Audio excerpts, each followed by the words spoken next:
let's get to talking. Sit back and listen to BeefysBoxing. Welcome to BeefysBoxing, where we talk about the daily boxing news. I am no mastermind of the sport, just a big fan, hoping to build up a community and learn along the way, and I hope you join. Anyways, let's jump into today's video. Dana and Eddie, damn, they need to fight or fuck already. It's getting old. This is probably the last time I'm going to cover this until we get the official announcement. Dana White, he ends up ripping Hearn over the Joshua Fury venue, and then Hearn ends up going back. But White gave the strongest indication that Fury versus Joshua will be happening in Madison Square Garden. When pressed to confirm if MSG is the place, White said, "If that's what the word is, then that must be it." He then showed some kind of frustration when a reporter questioned his promotional role in the event. He says, "You might want to ask the promoters of the fight." What? I thought you were promoting. Oh, am I promoting the fight? Okay, I'm not going to play these games with these fucking guys. You know what I mean? Let's see what happens. Then when asked if he's heard Eddie's recent response about pushing the fight for the UK, he says, "I have not. I stopped listening to Eddie Hearn about 3 months ago. Is there anybody more full of shit than this guy? Come on. Completely full of shit." Which is hilarious because it all started from Dana. Dana started talking shit, challenging Eddie, and Eddie called his bluff, and that's what you gotta do to these kind of people. He wanted to talk shit and challenge Eddie. Eddie accepted the fucking fight and just kind of been laying it to Dana ever since. It just doesn't make sense. These people, they talk all this shit, but then when you finally stand up to them, then they fold. They're like Pringles. They just break under pressure.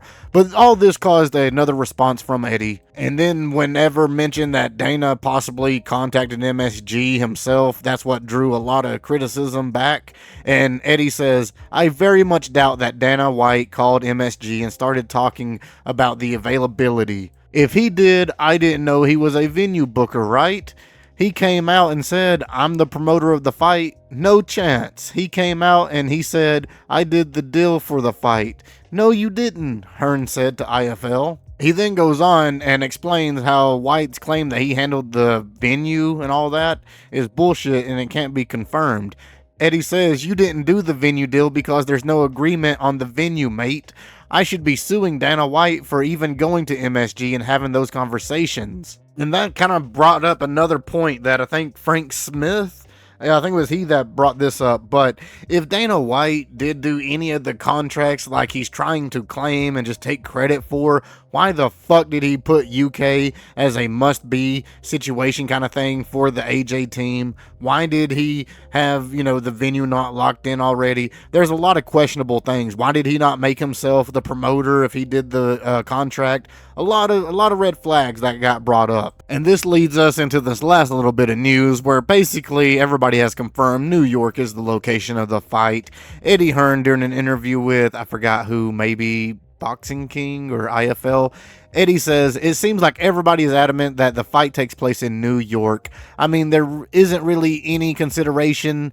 There's no willingness to speak to the government, Sadiq Khan, transport for London. It's just like, we want to do this fight in America. Tyson Fury has agreed to do it in America, and we haven't at the moment. So we're talking through a roadmap of what that might look like to change the deal. If they do all the things that we discussed and agreed in principle, then I think there's a very good chance that this fight will happen in America. We'll be disappointed, but I can't sit here and say to you, it's all like everything's falling on deaf ears, right? You've signed a contract to do the fight in England. Why don't you do it in England? No, Netflix wants it in America. No, Turkey Al-Sheikh wants it in America. No, no, no, no." So our conversations are like, okay, well, if you want it in America, this is what we would like to change within the contract, and you agree to that, we gotta fight. We don't want to change the contract. We don't want to change the venue or the host country, but we will talk to you if you're that desperate for it. We'll try to find a way to help, but it's disappointing. But it is what it is. It's been going on for a month and they haven't changed their mind, and there hasn't been any conversation about the UK. All in all, the fight is pretty much settled. I think they knew this a long time ago. It was going to settle in America, and Eddie was doing a lot of this pony show just to kind of get some support from the UK and show that they're still trying to fight for the UK fans. But I think they knew deep down this was coming to America. I don't like the fight here in the States. I think it deserves to be in the UK. And to make it for a Friday night also, so it doesn't compete with the other sports, it just shows that they're not even confident in the American market. But let me know below, what do you guys think? That's it for the video, guys. Remember, it's all about attitude. There is no progress without struggle, so stay in there. I've been your host, Mr. Beefy, and you all have been fantastic, and I'll catch y'all on the next one.